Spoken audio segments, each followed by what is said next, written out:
Dongeng Nenek Badak.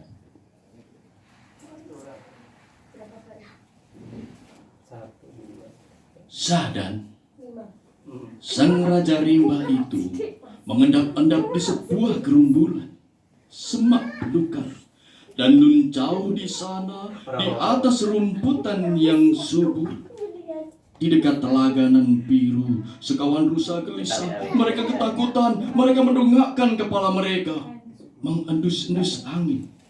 Matanya nyalang, mereka berlarian, mereka ketakutan. Nenek Badak itu berhenti bercerita, mengendus-endus lumpur, lalu kembali membenamkan tubuhnya di kubangan. Cucu Badak menyela dengan pertanyaan, Raja Rimba itu siapa, Nek? Raja Rimba itu macan, harimau gembong yang bulunya loreng-loreng. Mengapa disebut Raja Rimba, Nek?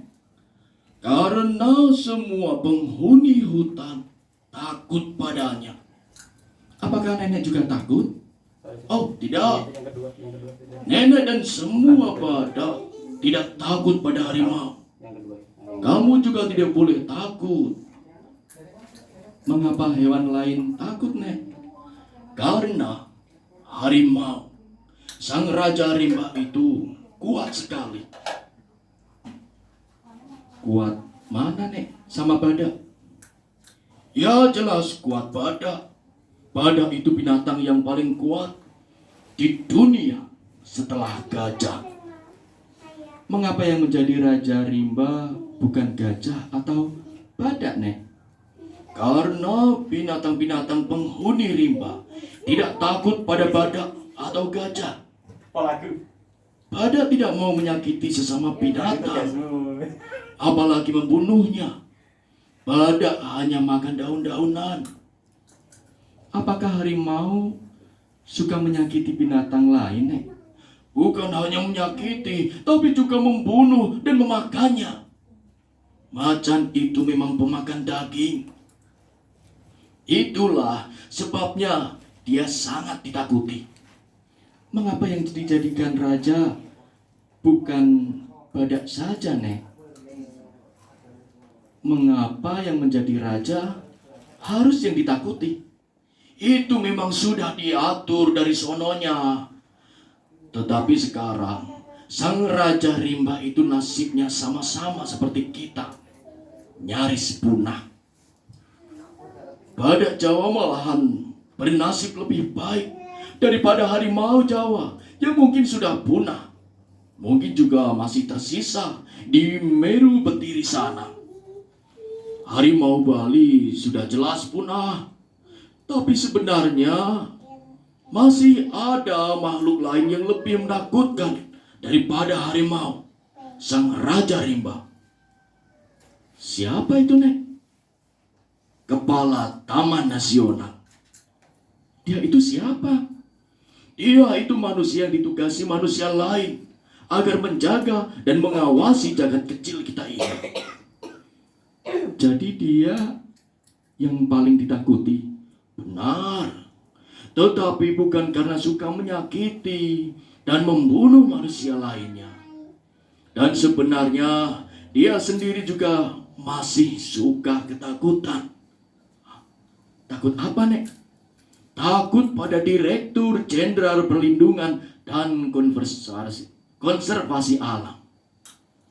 Jadi direktur itu yang paling ditakuti, ya, Nek, ya? Tidak juga.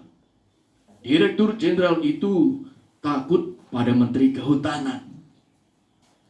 Dia itu Raja Hutan yang sejati, ya, Nek? Bukan. Dia juga akan ketakutan pada presiden. Dialah yang menguasai negeri ini. Jadi presiden itulah yang maha kuasa, ya, Nek, ya? Bukan. Yang maha kuasa itu Tuhan. Dia tidak kelihatan. Kalau presiden takutnya pada mahasiswa. Siapa mahasiswa itu, Nek? hantu? Bukan. Mahasiswa itu anak-anak manusia yang masih muda dan sedang belajar di perguruan tinggi. Mereka suka demonstrasi dan menuntut presiden atau siapa saja untuk mengundurkan diri. Jadi yang paling berkuasa itu mahasiswa ya, Nek? Bukan juga. Mahasiswa memang suka menuntut presiden, menteri, jaksa agung, gubernur, bupati, dan lain-lain untuk mundur. Tapi mereka tidak pernah berani menuntut binatang undur-undur untuk mundur. Sebab undur-undur sejak dulu jalannya memang selalu mundur. Tiba-tiba nenek badak itu memberi isyarat pada cucunya untuk diam dan menahan napas. Sebab dari arah kejauhan terdengar bunyi kresek-kresek. Ada 3 manusia yang berjalan, terbungkuk-bungkuk, menggendong ransel dan menenteng kamera. Mereka berjalan dengan kepala agak menunduk. Langkah mereka teratur. Sepatu-sepatu mereka yang menginjak ranting dan dedaunan kering, meninggalkan bunyi gemerisik yang keras di kesunyian hutan.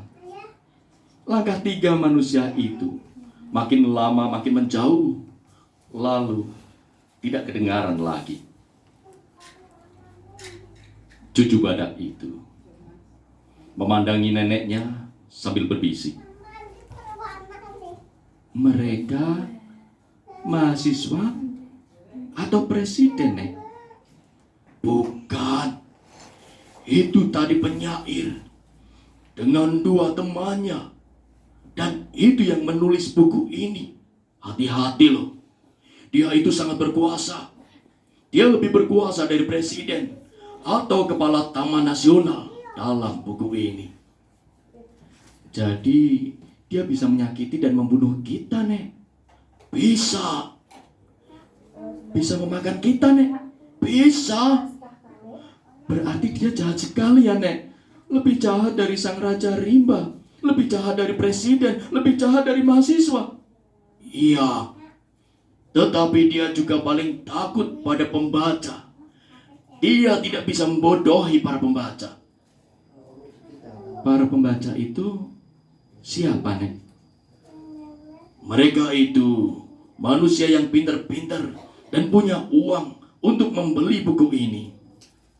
Merekalah yang sangat berkuasa, paling berkuasa. Mereka bisa bosan dan ngantuk lalu menutup buku ini. Mungkin tanpa penutupnya pun mereka bisa melemparkannya ke ranjang sampah atau got. Kalau begitu, pembaca itu jahat sekali ya, Nek. Kita berdua, juga badak-badak lain, juga binatang-binatang lain, kan bisa sesak napas dan lemas kalau kita ikut kecemplung got. Tidak. Pembaca memang boleh begitu. Mereka harus seperti itu. Kita-kita inilah yang harus bertanggung jawab hingga bisa memberikan sesuatu, entah apa bentuknya, kepada pembaca. Sebab pengarang buku ini begitu mulai menggerakkan tangannya, otaknya akan berhenti bekerja. Jadi sebenarnya yang ngarang buku ini justru kita. Lalu sang Raja Rimba tadi bagaimana, Nek? Raja Rimba ya, sang Raja Rimba itu sangat lapar. Sudah berhari-hari dia tidak makan. Karena rusa-rusa itu sulit ditangkap. Karenanya, kali ini dia sangat berhati-hati. Dia mengendap-endap terus menentang arah angin. Rusa-rusa yang sedang merumput itu sama sekali tidak menduga bahwa sang Raja Rimba sudah berada dalam jarak yang sangat dekat dengan mereka. Lalu tiba-tiba, sangat tiba-tiba, sang Raja Rimba itu melompat dan berlari kencang sekali ke arah kawanan rusa itu. Demi mengetahui kehadiran sang Raja Hutan, rusa-rusa pun bubar, berlompatan dan berlarian. Salah seekor di antara mereka terperosok ke dalam lumpur. Lalu sang Raja Rimba menerkannya, mengegah lehernya sampai mati, lalu menyeretnya ke tempat yang tidak becek. Sang Raja Rimba itu lalu bersantap siang. Lalu rusanya mati, Nek. Iya, mati. Lalu masuk ke perut sang Raja Rimba. Rusanya besar atau kecil, Nek? Sedang. Jantan atau betina, Nek? Jantan. Bukan betina, Nek. Di alam asli ini, betina rusa dilindungi oleh dagingnya yang tipis, hingga geraknya lebih gesit dan tidak menarik perhatian sang Raja Rimba. Jadi dia bisa beranak untuk melangsungkan kehidupan. Lalu setelah sang Raja Rimba kenyang, Nek, dia pergi, lalu tidur. Sisa-sisa rusa itu dimakan biawak, gagak, dan elang. Semut-semut, lalat juga ikut makan. Tak ada lagi yang tersisa kecuali tulang belulang.